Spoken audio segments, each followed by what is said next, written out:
We are examining a crime that broke the laws of physics. Forget the simple tragedy of a vanishing. The disappearance of Sarah, Ben, and Mark in 2017 created an impossible forensic record, and that is where the true terror lies. Authorities labeled the case simple desertion. They noted the abandoned car and the cabin left tidy, and they filed the case away. But they missed the central, horrifying anomaly documented on the digital recorder: the 2 minutes of pure, absolute silence. Think about what that requires. The microphone was running. The electricity was flowing. The ceiling fan blades were cutting through the air inches from the device.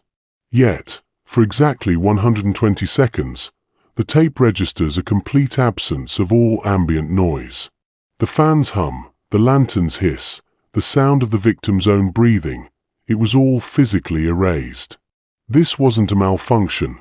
It was a perfect, contained acoustic vacuum. It was the sound of reality being rewritten.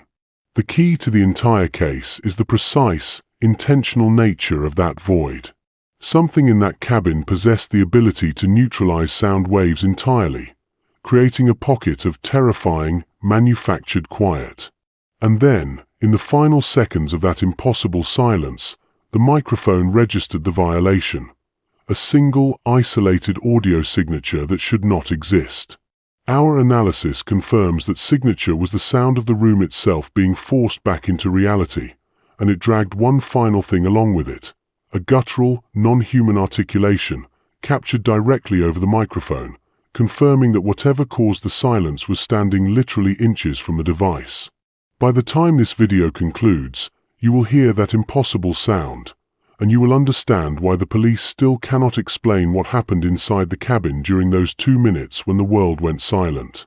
The vast majority of the tape is intensely mundane, a deliberate strategy to establish a foundation of reality. We hear the 3 hikers, Sarah, Ben, and Mark, discussing their mundane worries and the difficulty of adjusting to the deep quiet of the mountains. Ben's comment is crucial. He instinctively sensed the house's unique acoustic properties. The cabin, built from thick, unvarnished cedar, amplified and retained sound in a way that unnerved them.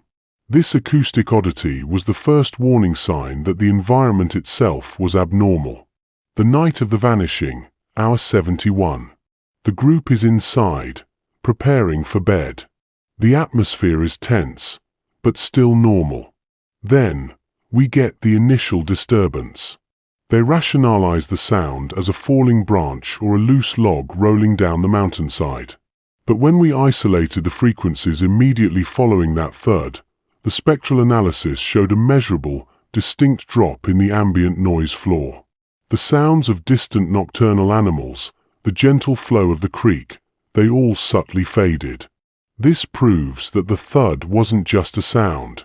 It was an event that changed the environment. And the terror they should have been focused on was not the sudden noise outside, but the sudden, deliberate quiet growing inside. The clock hits 71 hours, 58 minutes.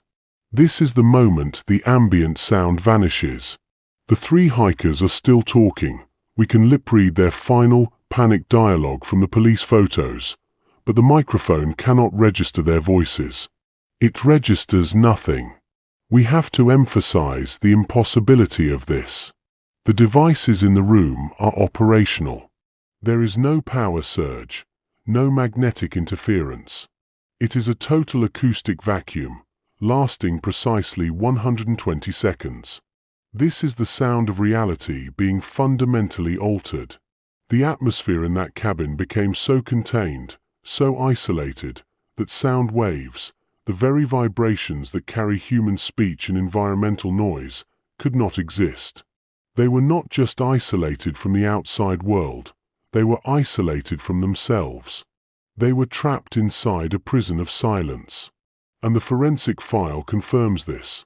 During this void, the pressure seals on the windows, which were previously rated airtight, failed, indicating a sudden, internal shift in atmospheric pressure.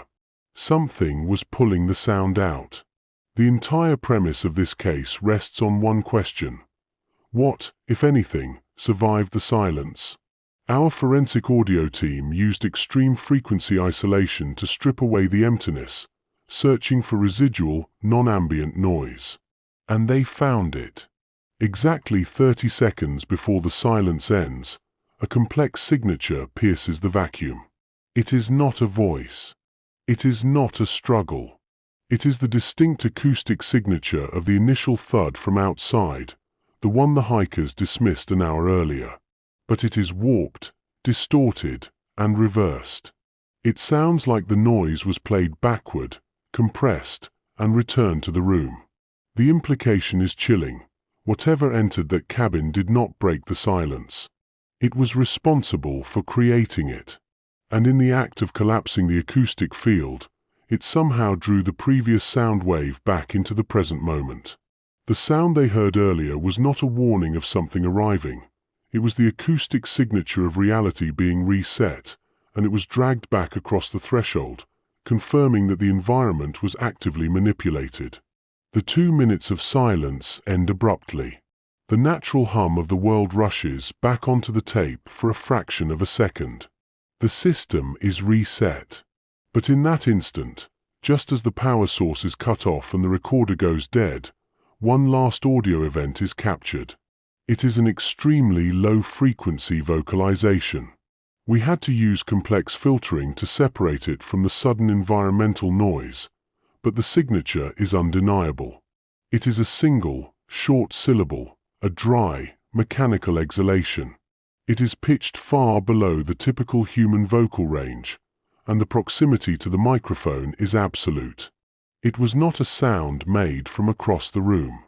The forensic report concluded this sound was a non-human vocalization made directly over the microphone, immediately before the power source was severed. It wasn't talking to the hikers. It was silencing the recorder. It was the final, recorded sound of whatever created the acoustic vacuum, confirming its task was complete. The energy required to alter the laws of physics inside that room came with a cost, and that final sound confirms that the entity was physical, deliberate, and capable of touching the equipment. The case remains open. The 3 hikers are officially missing, classified as runaways, an easier explanation than the truth contained on that tape. But the anomaly remains unsolved. Whatever entered that cabin did not engage in a struggle. It engaged in an impossible act of environmental manipulation. And it did so by isolating the sound waves themselves. We have proven that reality inside that remote cabin was altered by an unseen, physical presence.